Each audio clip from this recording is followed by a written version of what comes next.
Hello, listeners, and welcome to another episode of Cognitive Dissidence. As usual, I'm your host. I'm Jacob Shapiro. I'm a partner and the director of geopolitical analysis at Cognitive Investments. Joining me on the podcast today is Nitzan David Fuchs. He's a geopolitical analyst from Israel. He has his own podcast called Hamesachek Hagadol, The Great Game. He also apparently has a Substack in English. We'll link to it in the show notes.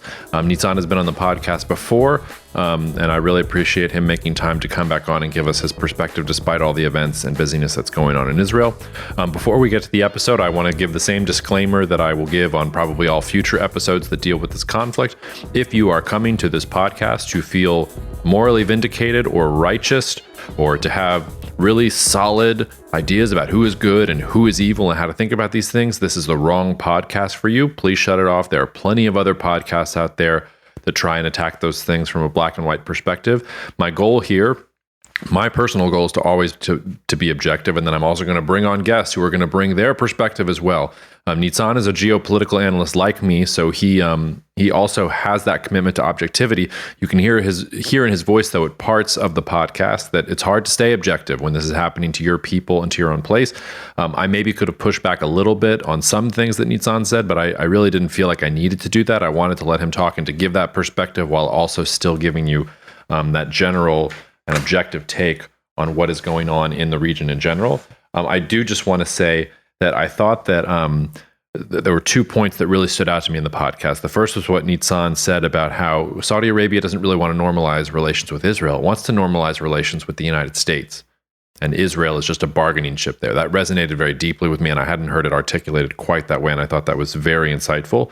I would also just say, though, in some of Nitzan's responses to how this is going to affect Israeli diplomacy, especially with Arab states, and on the IDF's prospects for success in this war, he was more optimistic than I would be. That sort of stood out to me as well. That's, and again, this is the Israeli perspective, the perspective of somewhere that is there on the ground. So I'm not going to ask him for perfect objectivity here. But again, this podcast, we're trying to get down to ground truth. And I guess the last thing I'll just say is I've reached out to a couple potential guests who could give the Palestinian perspective here. I have not yet heard back. So if you're listening to this podcast, if you know somebody who would be willing to come on to give that perspective, for obvious reasons, my name's Jacob Shapiro. My network is less developed in that space, and people probably less willing to come on and talk to me from that space. But it's not by omission and not by lack of trying. I'm trying to get as many perspectives on the podcast as I can. So if you have anybody to recommend, or if you yourself are listening and want to recommend yourself, it's Jacob at cognitive.investments. Lots of content coming this week and in the coming weeks, both our normal cadence and just trying to give people context about not just Israel-Palestine, but also what's happening in Azerbaijan, Armenia, what's happening in the Sudanese civil war, what's happening in Ethiopia. It's a really turbulent and violent time in world history right now. So on that rosy note, here's Nitzan. Take care of each other. See you out there. Nitzan, I'll record an intro at the beginning, but what's your title? How should I describe you to the audience? Geopolitical analyst and founder of The Great Game, an Israeli podcast, and recently an English language Substack, like everyone else in the world. Yeah, welcome to the club. Nitzan, thank you so much for making the time. Before I hit the recording button, I made the mistake of we said hello, and I immediately said, "How are you?" And I wish I had not said, "How are you?" because I know exactly how you are. But you sort of shared with me that, everybody's experiencing that in Israel right now. So I appreciate you making the time, and I also appreciate you making the time during a really difficult moment in Israel's history. Sure, thank you for allowing me to talk with the international audience, given the Israeli perspective at least. Yeah. Well, I don't, in some ways, I don't even really know where to start. Maybe the first question, sort of geopolitical analyst to geopolitical analyst is, how big an intelligence failure was this? The immediate comparison in the English-speaking press, I'm sure this was in Israeli media too, was to 1973 with being caught completely off guard, it being a Jewish holiday. I don't know that I buy the comparison just because, one was a massive army mobilizing on the border that was ignored, and this was, guerrilla fighters, insurgents. Like you would hope that all of the resources that Israel has would have been able to get a finger on the pulse, but I don't know. It didn't seem as egregious to me. So how are you benchmarking the intelligence failure here? Was it how serious was it, and is it an indictment on Israel's capabilities going forward? Okay, let's start with the capabilities. at the last, and then we'll talk about the failure. The main advantage of democratic societies is that after a failure, they learn and they modify and they change according to that failure. That's the advantage of democratic societies, because it's not only Israel against Hamas, it's the US against China, Ukraine against Russia. Okay, I think the intelligence failure, when we finally see it, might be even bigger than 73. Because in 73, you've seen the troops moving, you've seen Syria and Egypt planning for something, and the intelligence army just said, well, we don't think it's going to be a war. Here, we aren't even sure if the intelligence has any indications whatsoever. And that's a failure because Israel is monitoring Gaza Strip 24/7. How you cannot see something like that, something as large as that. And when we're talking about guerrilla warfare, Hamas invaded Israel. We're talking about 2,000 terrorists entering from the Gaza Strip. So, and we're only starting to find out, because at the beginning, like Sunday, people were asking, where was the army? Where were the soldiers that were supposed to defend the line? And now we're finding out that most units at the first few hours just got butchered by overwhelming number of terrorists. So we're still in the phase of understanding what happened. So I think we need to wait to realize or to benchmark the intelligence failure. I read one article in Wired that suggested that the problem was almost too much information, that there was so many different signals that the Israeli government couldn't actually parse the things. There was also, I think, was the Egyptian government or someone in Egypt claimed that the Egyptian intelligence agencies had told Israel that something was going on in the Gaza Strip and that the Netanyahu government had ignored that. I know that Netanyahu denied that. Do you have any insight into whether that's real or not? Inside Israel, we there was an uproar, but then the reporter that came with the information said, well, actually just one source, and that one source didn't talk to Netanyahu, but the Prime Minister office. So at the current moment, it's fake news until more information will be provided.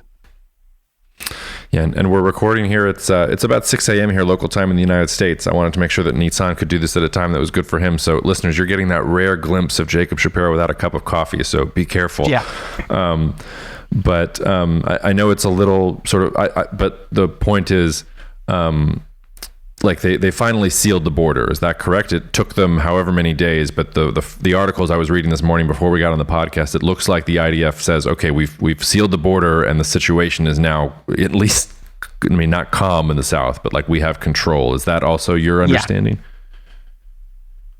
The way I'm looking at the entire situation is that we have no idea.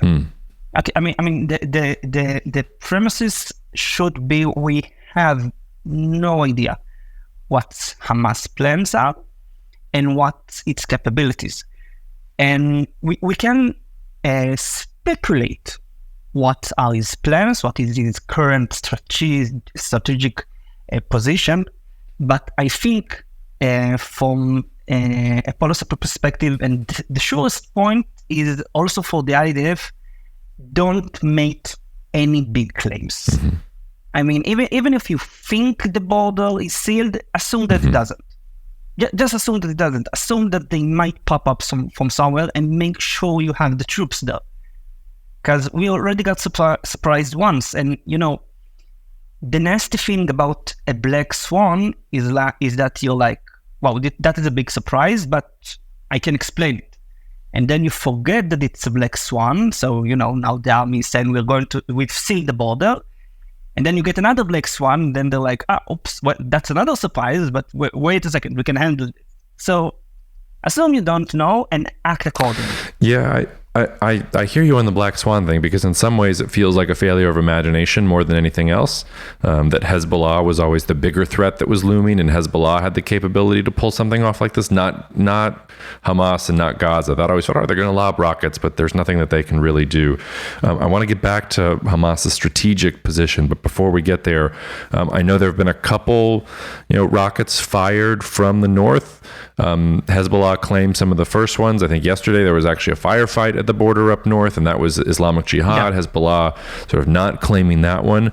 How worried are you about Hezbollah or Syria, or, Iranian-backed Syrian militants, or an uprising in the West Bank? How worried are you about a second front here, or do you think that this is between Hamas and Israel? And we'll delve further into that with Iran and things like that. But just here today, are you worried about the second front, and how concerned do you think the IDF is about the second front emerging? I'm absolutely concerned about a second front. The IDF is absolutely concerned about a second front. And one of the reasons that Israel is still hasn't entered Gaza Strip with land forces is because the government is trying to figure out if you should go after Hamas first, maybe Hezbollah first. What happens if we start a large invasion in Gaza Strip and then Hezbollah starts a new front in the north?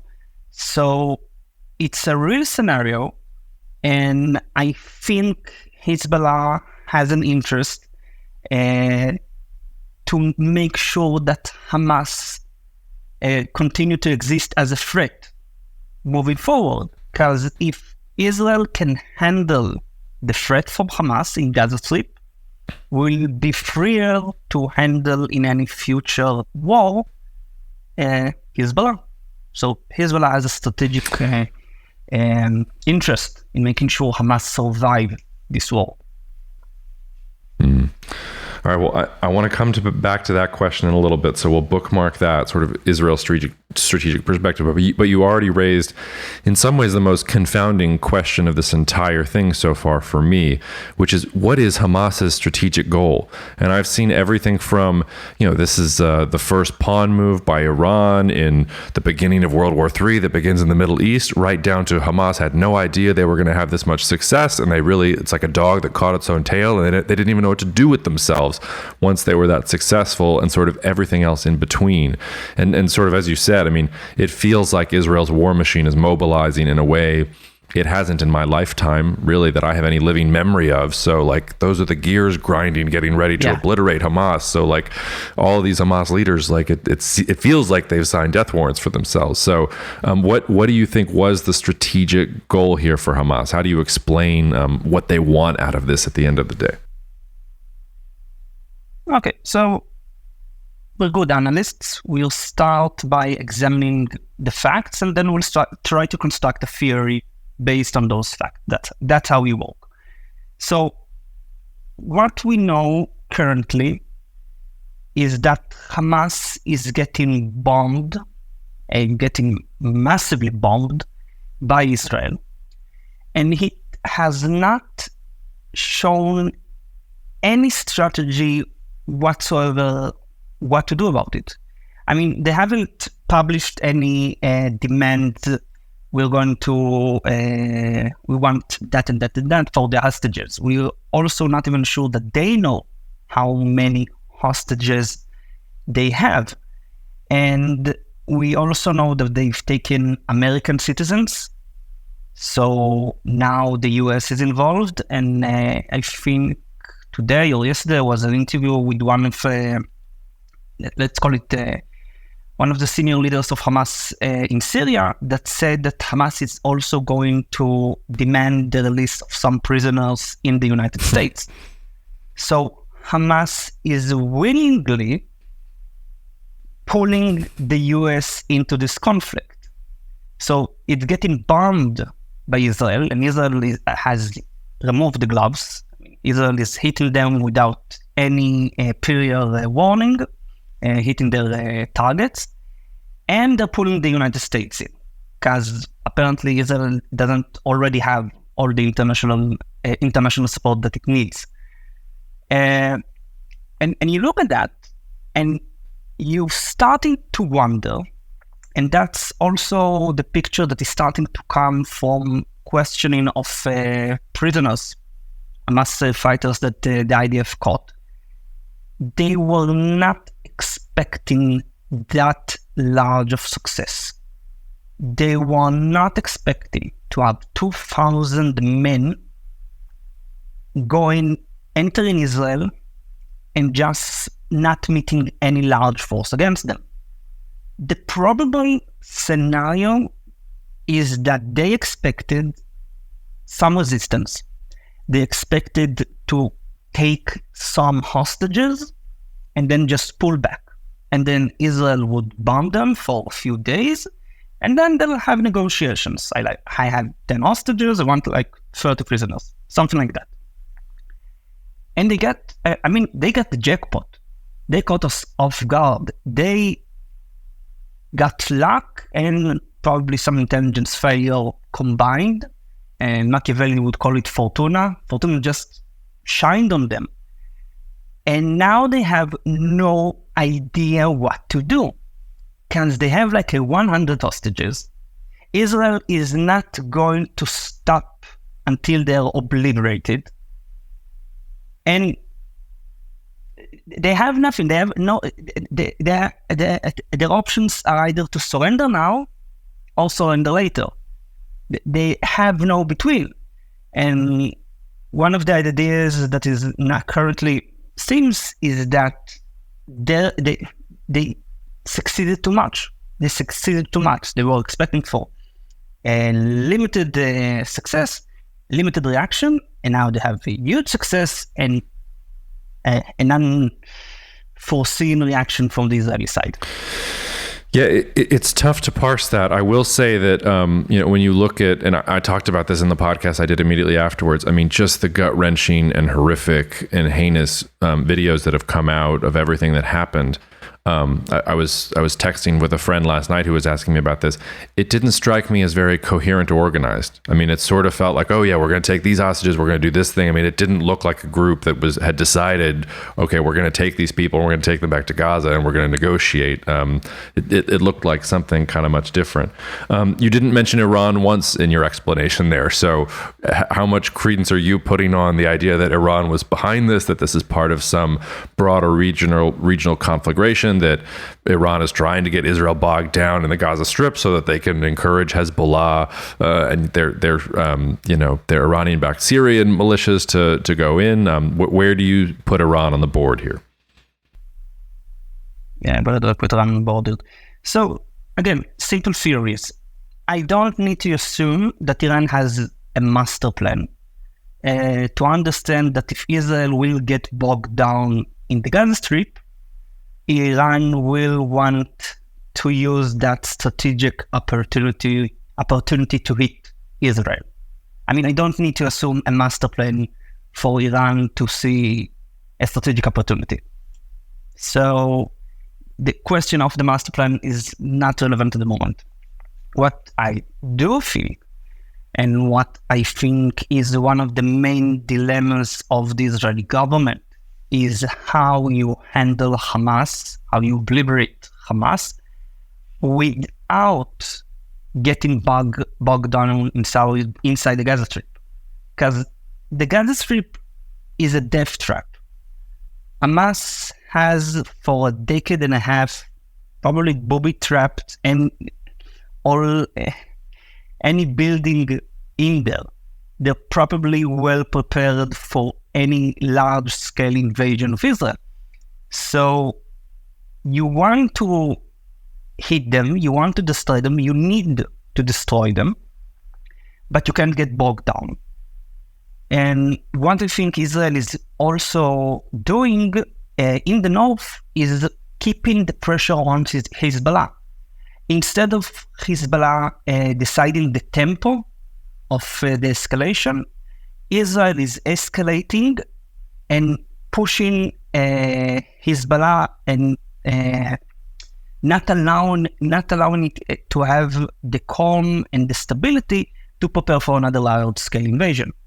So we're hitting Hamas hard, and we're always bothering Hezbollah in order to make sure that it won't intervene.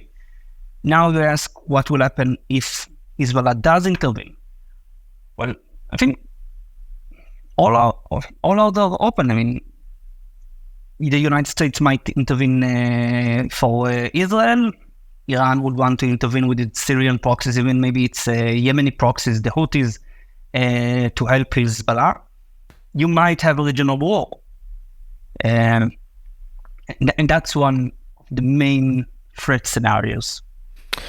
Is it fair to say that you don't think that that's what Hamas wants, though? Like, you think that Hamas it was much more of a local conflict. Like, you don't think that they were trying to start a regional war. Now, their goals might change now that they've had this success, and now that, like, the path to survival for some of these leaders is going to get much more difficult. But you don't think the intention was to start that at the beginning, it sounds like. I think if Hezbollah and Hamas wanted to start a regional war, they should have done it at the same time Saturday night. I mean, hitting from both Gaza and from the north at the same time would have been much, much more destructive for Israel.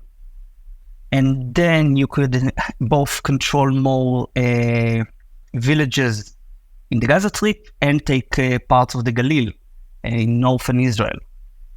So we didn't see them synchronize, and we're now seeing Hezbollah is also trying to understand if it wants to intervene, how it wants to intervene, how it wants to handle the Israelis that are keep attacking them in small scale. So I don't think there was a master plan, but I do think that Israel won't handle the strategic situation well, we might have a regional war. Yeah. All right, let's flip the conversation now. And this will be the hard part, I'm sure, for you to stay objective. But so what are Israel's strategic goals now? You've sort of alluded already to, okay, like there's Hamas, but there's also Hezbollah. And maybe Israel will decide that Hezbollah doesn't need to be around anymore either. So it's just about how do we take both of these threats at the same time? Are you talking about reoccupation of the Gaza Strip? Are you talking about decimation of Hamas? Are you talking about no more proxies and militant groups on Israel's borders that can threaten Israel in this manner? What do you think Israel's strategic goal is now, responding to the failure? I think we should be ambitious and restricted, or let's call it, we need to handle one problem, but we need to handle it deeply. Israel now has the international support, and it has the public support to bring Hamas to total surrender. Not unconditional surrender, but total surrender. And Israel should aim for that, because we can't allow Hamas to keep ruling the Gaza Strip after it invaded Israel. Because if Hamas survive after this event, we're just preparing the ground for the next invasion. I mean, Hezbollah has plans to invade the north of Israel. Hezbollah will see what we are doing in the Gaza Strip, and it will understand that whatever is going in the Gaza Strip will be worse for him, because the territory in Lebanon is much harder, so we need to inflict much more firepower in order to eradicate Hezbollah. And the last bit, and it's not something that people see from outside Israel, but this is the view from Israel. Israel had a concept that we can live besides Hamas terror state in a reasonable price. We pay a few casualties a year, and we contain Hezbollah. And it gives us some strategic advantages in the question of the Palestinian statehood. What happened Saturday was a black swan into that concept. The black swan was showing us and reminding us that most terror attacks end with zero or few killed, but then you have the long tail. You have the monsters like 9/11 that just pop up and kill 1,000 people. And we just had that monster. And now moving forward, we can't ignore anymore, or we can't even think that we can continue to live next to a terror state. Because the long tail is there. And this is not the worst that can be. Okay, this attack is the worst that has been. We don't know what will be the worst terror attack that Hamas made. So we need to make sure that it won't make it. Again, though, that sounds like you're going to incur... Well, number one, that sounds like you're going to incur a lot of casualties. And number two, how do you separate the civilian population from the fighters in that scenario? Yeah, because again, you have... Once you declare an area an active war zone, and we believe that every house is a potential military target because Hamas made it into a potential military target, then I don't have a liability if someone decides to stay after I told him specifically, leave. If a civilian decides to stay in Bakhmut in the Ukrainian war, that's up to him. Because any rational human being will leave. One of the reasons that Russia is accused of war crimes is because it attacked humanitarian corridors from active war zones. So we need to give them a humanitarian corridor for the civilian population to go into maybe open areas and maybe into the Egyptian border. It needs to be sorted out. So you're giving the civilian population time to leave. And then the forces you first of all commit are artillery forces, and denials are mostly handled by remote. So there isn't an operator inside the vehicle going inside. Once you finish with that, you're going to have to send into the troops to make sure the area is clear. And you move grid by grid. Will there be casualties? Probably. Will it take time? Probably. What will be the end result from the civilian perspective? Israel might find itself reoccupying the Gaza Strip. And then you need to talk about what's the political solution after you obliterated Hamas. We can either talk about bringing the Palestinian Authority into Gaza, you bring Ashraf back, and you can talk about creating some local government in the Gaza Strip. You can talk about international government, something with Egypt. There are a lot of options, and I think the political option, there will also be more viable political options as you move forward. Because right now, there is no alternative to Hamas, because Hamas either killed any threat to his rule or terrorized it. So right now, the people of Gaza see Hamas as their government, either because they support him or because they have no other option. As you advance with the military campaign, probably new political options will move forward.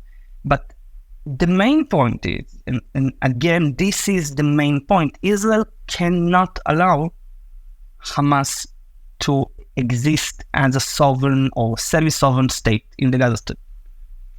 We don't have that option. What happens the day next? It's an important question. But right now, you need to make sure you achieve that strategic goal of obliterating Hamas. After that, we'll find something. We need to find something. I hear you, although the question that rings true is, where are the Gazans supposed to go? I saw this morning that Israel was bombing the border crossing with Egypt. I guess you could say to open areas. It does sort of present that the variables are all there for something really horrible to happen. But something that I was arguing with someone here in the United States the other night about this. He asked me if Hamas taking the hostages changes Israel's approach to attacking Gaza and attacking Hamas. And my instinctual answer was, we're sort of beyond that at this point, that it must be a very tough decision for the IDF commanders and generals to make, but that you cannot be thinking about saving the hostages at the same time that you are planning to take over the Gaza Strip, that they have to sort of be thought of as casualties of war. You will do the best you can, but this is not the time. Like, they're not going to negotiate for the hostages. And based on all the videos you've seen of the violence that's been done to them, can you even be sure that they're there? How do the hostages fit in? Is the IDF still thinking, no, like goal number one is get the hostages and then obliterate Hamas? Is there any hope for them? No, there's an official statement, I think, by the IDF spokesperson or either by the Israeli government. We will not seize we will not stop the military campaign, and we will bomb whatever target we think we need to, unless we have specific information that the hostage is located in that place. So Hamas actually, and that's why he does the reasons that I think he has no plan. They was surprised by the success. After we started bombing, Hamas said, if Israel will not stop bombing without warning, we will start executing hostages. And then Israel just bombed a few senior Hamas officials to make Hamas understand that no matter what they will do, Israel will continue with the military campaign.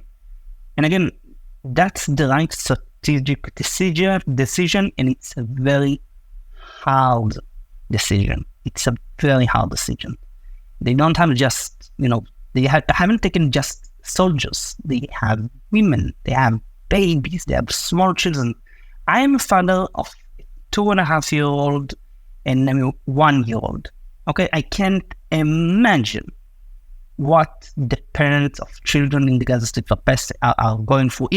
If they're alive, I mean, those monsters butchered parents in front of the children in front of their parents. So it's a very tough decision. I thank God I don't have to make that decision, but it's the right strategic decision. Hamas needs to understand they have acted like animals. They will be hunted like animals. And we don't, and also wanting to make sure the goal here is not to punish the civilian population in Gaza. The goal here is not to kill as many Palestinians as possible. No, the goal is to obliterate Hamas. And Israel will do that in accordance with international law, with humanitarian law, making sure we don't hurt civilians unless it's necessary in order to attack military targets. It's a military campaign, it's not a punishment campaign. We just want to see Hamas go. Yeah, I mean, I can see and feel the emotion in what you're saying, and I feel it too as a father of a young girl and watching some of the videos. But the ugly part of this is the cycle of violence and dehumanization. I don't think there's any stopping it. I think there are people out there saying, stop the cycle. But you're not going to get anybody to stop the cycle at this point. Like it's just kind of gone off the rails here, and it's going to have to reach some kind of conclusion. But thank you for sharing that. Sorry, yeah, but you can't. People need to understand, before Hamas did this operation, Israel was considering growing the number of Palestinians that can work inside Israel, increasing the quota for people from Gaza to work in Israel. Israel was working for the last year to improve the economic situation in the Gaza Strip. And in that year, Hamas was planning its invasion. This is not an organization that cares about the well-being of the people of Gaza. You can't live with that state. I mean, the basic assumption of war between states is that the other party cares about its civilian population. That it wants to achieve some strategic goal, but at the end of the day, it cares about the well-being of its population, whatever that well-being is. And here we have a terror organization holding also its own population as hostages, as human shields, as cannon fodder. You can't work with them. You can either obliterate them or give them another chance to do something like they did on Saturday. And we will not have it. We will not have it. Yeah. One more question on this and then one broader question, and then I got to get you out of here. So how long can Israel stay mobilized at this level? And part of in that question is there have been reports that, Israel sent a bunch of ammunition to Ukraine. Is Israel running out of artillery ammunition, things like that? But it strikes me that, time is not with Israel here. The way that Israel's forces work is you can marshal the reservists for, an intense push. But if we're talking about this 6 months from now and we still have 300,000 people mobilized in the reserves, the impact on the Israeli economy is going to be catastrophic. So what is I know that you said Israel has to take its time, it has to be methodical, it has to do all these other things. Israel also doesn't have the luxury of time. So how long does Israel have to do all of this? I think the IDF might want to make a large invasion in order to get something like a beachhead or base of operations in the Gaza Strip. From there you can continue on. Maybe at the first 30 days, take Gaza itself, working methodically but quicker. Let's say if I'm taking, instead of just taking one grid at a time, you can take 5 or 10. And then once you establish that foothold, you can continue on with taking the land.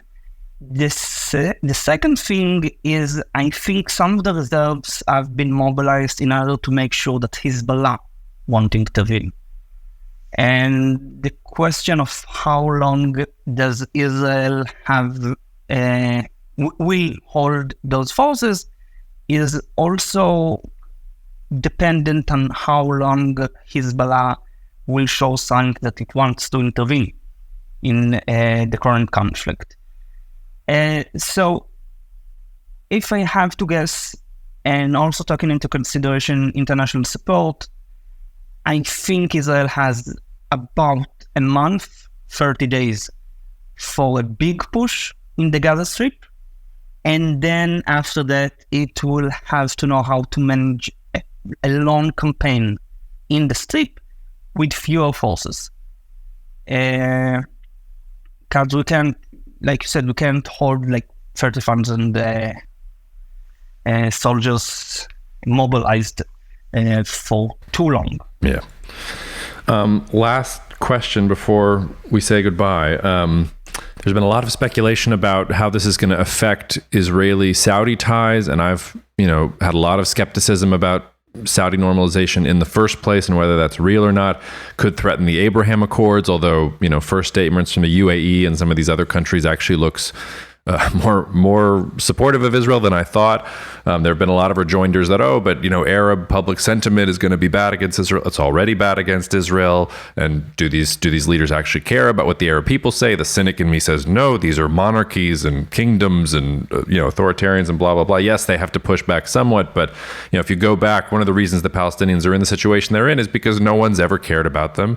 I think back to Egypt, which ruled the Gaza Strip at one point, and Anwar Sadat invades Israel in 1973, the mortal enemy. Also, he can get a deal with the United States for aid and weapons and things like that. So cynicism is sort of the way to go here. But do you think that Israel is jeopardizing its relations with these Arab countries? Are you concerned about all the diplomatic progress that has been made? Or do you think that that's really the Arab countries, yes, maybe there'll be delays in normalization. Maybe there'll be angry statements. Maybe they'll withdraw, trade or something for some point, but that progress will still continue forward. So 2 points. Point number one of the main reasons Arab states are considering normalizing relations with Israel is because of the image of Israel as a strong, successful country. Successful economically, strong militarily. If Israel finish this war without a clear victory picture, that will hurt its image, and that will hurt the interest of other countries, other Muslim or Arab countries, to normalize relations with Israel. The second point, and more specifically about Saudi-Israeli normalization. Anyone, I think, that analyze the Saudi demands understand that the Saudis want to normalize relations not with Israel, but with the United States. MBS wants new relations with Washington, D.C., and is offering Washington normalization with Israel for that. So as long as the United States is the largest superpower in the world, and as long as the Chinese are not willing to offer Saudi Arabia a defense alliance against Iran, which I think we can assume it won't in the near or longer or the long-term future, the Saudis will still have an interest in normalizing the relations with Israel and get what they want from Washington. So you can talk about the chances. So let's say the chances are now lower, but they're not zero. Maybe afterward they will be higher. So I think the chances for a normalization is still an option on the table, because Saudi interests are mainly focused on improving the relations with the United States, and Israel is like a nice bonus. That's a great point. But to sort of push back just a little bit, or to try and play devil's advocate a little bit, let's say that Israel does what you're saying in Gaza. Let's say it goes block by block. It destroys the cities. It destroys the population centers. It's millions of refugees without homes and things like that. And okay, Hamas is like, fine, Hamas's fault. They used it, like, we could say all that. Does that cause Egypt to reconsider its relationship with Israel because the Egyptian body politic rises up? Does that cause Jordan, which has clashed with Israel over Jerusalem and the West Bank? Does that mean that Turkey says, hey, this is a bridge too far, like we're okay up to a point, but the Mavi Marmara caused a break between Turkey and Israel diplomatically? What does an invasion and destruction of Gaza do to Israeli-Turkish relations? Do you have any fear about sort of that? Like, forget about Saudi Arabia for a second. That's sort of the shimmering pony on the side. What about Israel's current relationships with Arab states that are about to watch this unfold? Yeah. So let's start with Egypt. Egypt, even when we had the Muslim Brotherhood government in place, has kept its peace accord because the peace with us keeps the Egyptians getting both economic and military aid from the United States. Now, Egypt does not have the economy to say no to the American taxpayers' money. Okay, that's a very cynical view, and I'm sure some of your American listeners are going to be a little pissed, but that's the fact. The United States is pouring, I think, $5 billion a year or something like that into Egypt. Yes, and there is, this probably won't work for you, but there is a Bob Menendez joke in there somewhere, listeners, and I don't have the caffeine quite in my system enough to do it, but I know it's in there, just so you know. Sorry, go on. So, the Egyptians have an economic interest in not escalating or not hurting the peace. Secondly, the Egyptian army still wants access to Western technology and weapons and military aid from the United States. So that's number one for Egypt. Jordan will be furious. It will the Jordanian parliament will call for war. It will call for destruction of the peace agreement, etc. At the end of the day, Jordan has three pillars of stability. Okay, first is the intelligence support from Israel and sometimes a bit of military support. The second pillar is US aid and military support. The third pillar is foreign donations going into Jordan that the Jordanian king uses to bribe the different Bedouin tribes that are the basis of his rule over the Palestinian majority. I'm not sure if your listeners are familiar with the ethnic composition of Jordan. Jordan has about 80-90% Palestinian population. And that Palestinian population is ruled by a very thin but powerful, let's call it Bedouin, other Arab elites and tribes. And that's the power base of the king. And the king keeps that power base by bribing everyone in there. So if Abdallah wants to risk his intelligence sharing with Israel, if the king wants to jeopardize its relations with the United States, if the king wants to put on risk his foreign aid money, then yeah, sure, maybe it will want to work against the peace agreement. But I don't see it. And I think one of the points that Israel should take into consideration is we don't want, anything dramatic coming out of the Gaza Strip. I mean, for the first day, they would see like an obliterated district and be like, oh, that's shocking.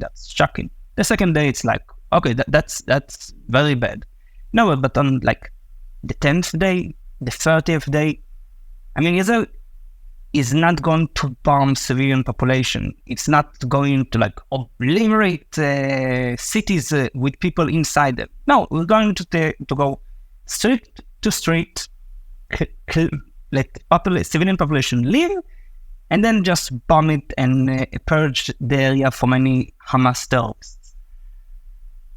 I think, it will be for Israeli advantage the short attention span that people have today. Something more interesting will happen. Something more interesting will pop up. Often, hopefully not too interesting, like something in the Gulf or Taiwan, God forbid. But people will move on. And I think that's what Israel needs to aim to, like having a stable state where you are getting small advantage day by day against Hamas, but it's just not too interesting. Exactly like what's going on in the Ukrainian-Russian front. The Ukrainians are advancing very slowly, and it just doesn't interest anybody because, there isn't drama.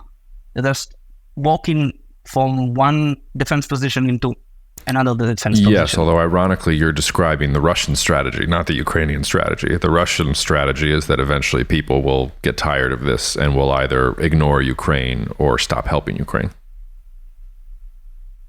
Yeah, and the Ukrainians have put in a lot of effort to keep world interest and to keep its allies, governments, helping them.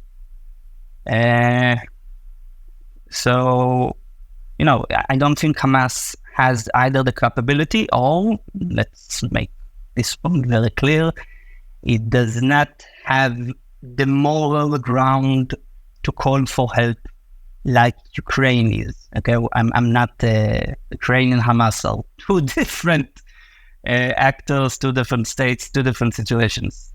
I don't think anyone in the Western world that have seen any of the videos coming or that will come from what happened in Saturday will think Hamas is anything less than barbaric Nazis. All right, Nitzan, we got to get you out of here. Thank you for bearing with me through the technical difficulties. And I'm afraid we're probably going to have you on again soon. I'm afraid this is not going anywhere. So be safe, and we'll talk to you soon, okay? Thank you.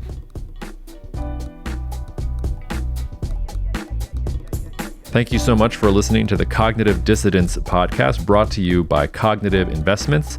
If you are interested in learning more about cognitive investments, you can check us out online at cognitive.investments.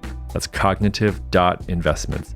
You can also write to me directly if you want at jacob@cognitive.investments. Cheers, and we'll see you out there. The views expressed in this commentary are subject to change based on market and other conditions. This podcast may contain certain statements that may be deemed forward-looking statements. Please note that any such statements are not guarantees of any future performance, and actual results or developments may differ materially from those projected. Any projections, market outlooks, or estimates are based upon certain assumptions and should not be construed as indicative of actual events that will occur.